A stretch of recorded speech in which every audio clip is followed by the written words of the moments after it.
ለአንዳንድ ታዋቂ ዶክተሮች ትዝብቴን ነው ይዤ የመጣሁት። ያው እንደምታውቁት አሁን ላይ ነፍሰ ጡር ነኝና በዚህ ምክንያት በስነ ስርዓት ቼክአፕ አድርገውኝ ሊያዋልደኝ የሚችል ጥሩ ዶክተር ፍለጋ ደንበኞቼን እንዲሁም ጓደኞቼን ጠይቄ ነበረ። በዛ መሀል እንግዲህ ከተማችን ውስጥ ወዳለ አንድ የህፃናትና የእናቶች ሆስፒታል ሪኮመንድ ተደረግኩኝ ማለት ነው፣ ዶክተሩንም ጭምር እና ሪኮመንዴሽኑን በመስማት እኔ ደግሞ እዛ ዶክተር ጋር ሄድኩኝ ማለት ነው። ማለት ዶክተሩ በጣም ታዋቂ ነው። በጣም ብዙ ኮምፕሊኬትድ የሆኑ ኬዞችን የፈታ ጎበዝ ዶክተር ነው። ግን እኔ ሲገጥመኝ ማለት በስነ ስርዓት ኮንሰልት አያደርገኝም ማለት በጣም ቢዚ ነው።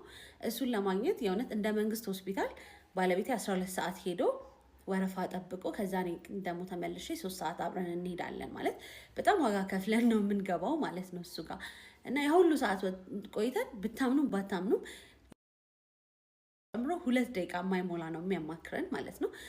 በላብራቶሪ ያየኛል። ከዛ በቃ ጥሩ ነው ያለው፣ አንቺም ጥሩ ነሽ፣ ልጅሽም ጥሩ ላይ ነው ያላሽው፣ ጥሩ ናችሁ።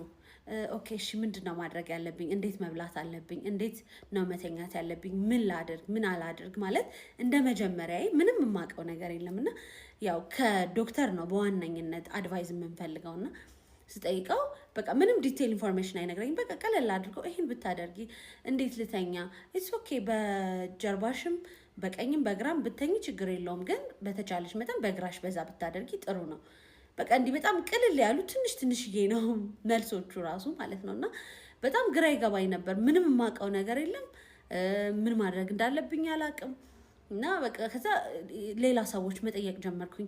ከሌ ጋር ዶክተሬ ክትትል ማድረግ ጀምሬ ነበርና በቃ እንዴት ነው ምናምን ስል ወይ እሱ ጋር በፍጹም እንዳታደርጊ፣ ምክንያቱም በጣም ጎበዝ ነው፣ ግን በዛው ልክ በጣም ቢዚ ስለሆነ ፎከስ አድርጎ አያይሽም ማለት ምናልባትም እኔ ያለሁበት ሁኔታ በጣም ጥሩ ስለሆነ ይሆናል ረጅም ደቂቃ ሰጥቶ ዲቴል አማክሮኝ ማያየኝ እና ብዬ ስጠይቅ በፍጹም እኔ 2 ልጆቼን ስወልድ አለችኝ አንዲት ደንበኛ፣ አንዷን በምጥ አንዷን በሰርጀሪ ነው የወለድኩትና 9 ወር ሙሉ እሱ ተከታትሎኝ አላዋለደኝም ሁለቱንም አለችኝ። ይሄን ያህል ደረጃ ማለት ነው እንዴ? ሃው ስላት በቃ ኬዙ ኮምፕሊኬትድ አልነበረም። እኔ በአጋጣሚ ስሄድ እሷ የለም እሺ የምጡስ እሺ ይቅር፣ የመጀመሪያ ልጄ በምጥ ነበር የወለድኩት አለችና የመጀመሪያ ልጄስ እሺ ይቅር፣ አትሊስት ሁለተኛው ልጄ ላይ በሰርጀሪ ስወልድ እንኳን መጥቶ አላዋለደኝም። 4 ሰዓት ነው ከምሽቱ ሰርጀሪ ክፍል የገባሁት።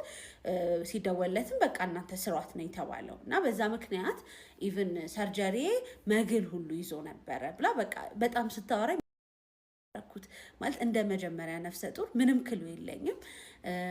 ዶክተሩ ዲቴል ነገር እያማከረኝ አይደለም። ጭራሽ ደግሞ ኤክስፔሪንስ ስሰማ የሚያዋልደኝም እሱ ካልሆነ እንዴት ነው የሚሆነው? እና እባካችሁ ታዋቂ ዶክተሮች እኛ እናንተ ጋር ስንመጣ በጣም ቤስት ሰርቪስ ኤክስፔክት አድርገን ነው የምንመጣው እንጂ መቼም ዶክተር ሞልቷል አይደለ? ብዙ ቦታ የህፃናቶች ሐኪም ቤት አለ። ግን የሁሉ ትተን የምንመጣው የተሻለ ሰርቪስ ፍለጋ ነው እና እናንተ ያለባችሁን የስራ ጫና እንረዳለን። ግን ቢሆንም እኛም የሰው ነፍስ ነው የያዝነው። ስለዚህ እባካችሁ ከልባችሁ ሆናችሁ አዳምጡን፣ ከልባችሁ አድቫይዝ አድርጉን። ካልሆነ ደግሞ መቀበል የምትችሉትን ሊሚት አድርጋችሁ በቃ ከዚህ በላይ መቀበል አልችልም በሉን። እኛም ሌላ ኦፕሽናችንን እንወስዳለን እንጂ የመጣውን ሁሉ ትቀበላላችሁ። ከዛ በኋላ በስነስርዓት አድቫይዝ አታደርጉንም። ኢቨን እንዴት መተኛት፣ ምን መብላት፣ ምን መጠጣት እንኳን እንደሌለብን በስነስርዓት አድቫይዝ አታደርጉንም። እኔ መጀመሪያ አካባቢ አይረን አልወሰድኩም፣ ችግር አለ፣ አንቺ ወጣት አላለች፣ ችግር የለም፣ ኢትስ ኦኬ፣ በቃ የሆነ ነገራችሁ ሁሉ የሚያቃለልባችሁ ዶክተር የለም። ኢት ዋዝ ላይክ ዳት እና በጣም ጎበዝ ነው፣ ለሀገራችን ጥሩ ነው እየሰራ ያለው። ግን እኛ ደግሞ ሲሪየስ ኬዝ የሌለብን ሰዎች ደግሞ በደንብ መመከር እንፈልጋለን እና ይሄንን ነው ማለት የምፈልገው። ኤኒዌይ ይሄ የተመለከታችሁት ቪዲዮ ከወራት በፊት የቀረጽኩት ቪዲዮ ነው እና አሁን ደግሞ በጣም ቆንጆ ሆስፒታል ክትትል እያደረግኩኝ ነው። ጆርኔን ሼር ማደርጋችሁ ይሆናል።